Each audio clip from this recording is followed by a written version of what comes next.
In this portion of the video, I'm going to show you how to remove the drum and reinstall it. I'm going to show you some features on the drum, and I'm also going to show you some features that the frame has.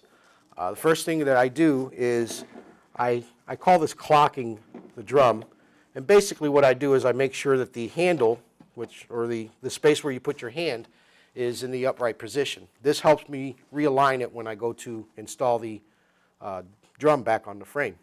So the first thing we do is we pull this locking pin out for the nose bracket, okay? And at this point, grab it with both hands and you slide it forward and then lift out, and that will allow you to remove the drum. When you are putting the drum back in place, simply lift the drum up the same way you had it, and what you are doing is you're aligning this coupler with this one here. So this coupler would have a female area here and the male area there. So we're going to put this back on there, and sometimes what happens is you have to kind of turn it a little bit and find the spot for it, and then you take your nose bracket and slide it back down and push the locking plane in place.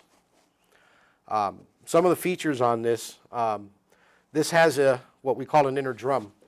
The cable in this is wound counterclockwise, and what that does for you is it allows the drum to shrink for all intensive purposes and wrap itself around the inner drum. This does a couple of things for you.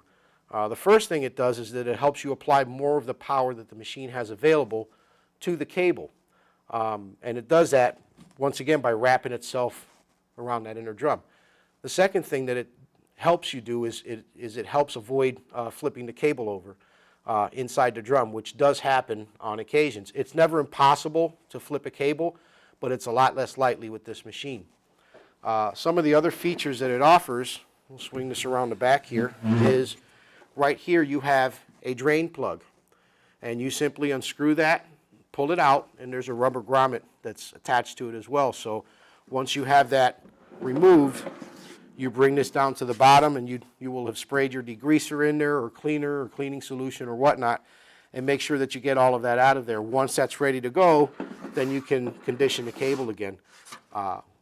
Once you've completed that task, then you can put the drain plug back in it and tighten the screw up on it, and you're good to go. On the frame itself, it has a very simple feature, okay, where you can actually loosen this handle, and as you can see there, you can tilt the machine at any angle from 0 all the way up to 90 degrees, okay? And that allows you to get through, difficult areas or drains that are not as easy to get to. So it's just something to help the operator complete his task.